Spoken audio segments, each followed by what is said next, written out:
Drwy gefnogaeth ariannol y Gronfa Ffyniant Gyffredin y Deyrnas Unedig, lansiodd Cyngor Gwynedd Gronfa arbennig i gefnogi Cynghorau Dinas, Tref a Chymuned ar draws y sir i wireddu eu cynlluniau adfywio. Prif nod y Gronfa oedd i wella edrychiad, cyfleusterau a bywiogrwydd ein trefi a'n pentrefi, gan sicrhau bod y buddsoddiad yn gwneud gwahaniaeth gwirioneddol i fywyd pob dydd pobl leol. Mae'r effaith i weld ym mhob cwr o Wynedd.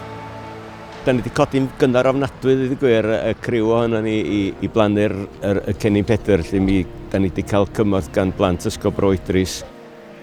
A mi ddodd rhai o oedolion canolfan dolfeirig yma hefyd yn ogystal a cynghorwyr tre a rhai o gyfeillion yn y gymuned. Oedd o'n hwyl ac dwi'n edrych ymlaen i'r daffodils fel tyfu. Dwi'n gobeithio fydden nhw'n tyfu am blynyddoedd i ddod. Nathon ni benderfynu ar y prosiect yma fel cyngor cymuned Llarig i fedru creu mwy o offer mewn maes chwarae yn y gymuned. Mae hynna'n bwysig iawn bod ni wedi cael ymgysylltiad gan yr ysgol gynradd oherwydd o ddiwedd dydd y plant y cenhedlaeth nesaf sydd yn defnyddio'r offer ac i fod nhw'n ganolog yn newis hwn gan ddewis drwy holiadur. Dwi yn enjoyo'r parc a dwi'n hoffi yn y parc bod dwi'n gallu mynd yma, chwarae efo ffrindiau fi. Dwi'n hoffi darn yna. Mae'n rili wobbly a ti'n gorfod cadw balans chdi. Dwi'n licio'r parc efo yr pethau newydd a mae'r pethau newydd yn neud o'n teimlo'n mwy cŵl. Ni wedi cymryd y parc yma drosodd o Gwynedd ers rhyw 3-4 mlynedd a mae lot o waith angen i wneud i dod ag adnoddau nôl mewn i ddefnydd. Oedd set gwyddbwyll wedi mynd â'i fenyw fflu, darnau wedi mynd ar goll ac nunllew gadw nhw bocsys wedi symud. Oedd angen gwella llwybrau ac mi oedd angen offer newydd yn y cae swings. Mae defnydd y parc yn yr haf a gweld faint o bobl sy'n ei ddefnyddio hi'n dangos sut bod nhw'n gwerthfawrogi fod y parc wedi gwella. A mae hefyd, mae jyst yn wych fod y lle'n edrych yn neis.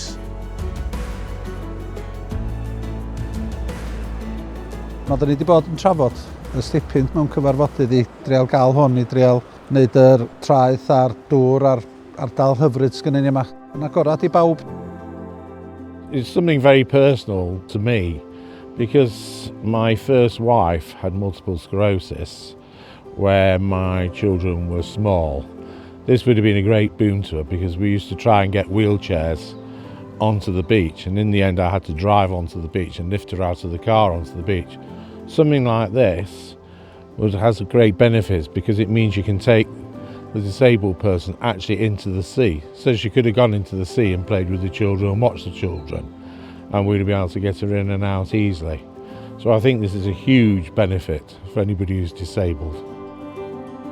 Y clerc sydd wedi bod yn gyfrifol am hwn i gyd chwarae teg, ond oedd y broses i gyd yn hawdd positif iawn.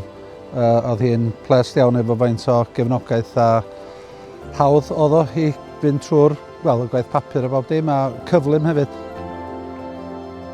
Diolch i'r buddsoddiad hwn, mae 55 o gymunedau wedi elwa, a phob un wedi cael y cyfle i arwain ar brosiectau sy'n adlewyrchu eu blaenoriaethau lleol.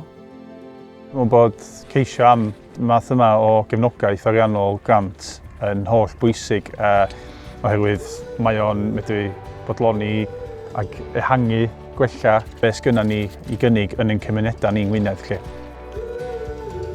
Gyda'n gilydd, rydym yn adeiladu cymunedau gwell i fyw, ymweld a mwynhau, a chryfhau dyfodol canol ein trefi a'n pentrefi yng Ngwynedd.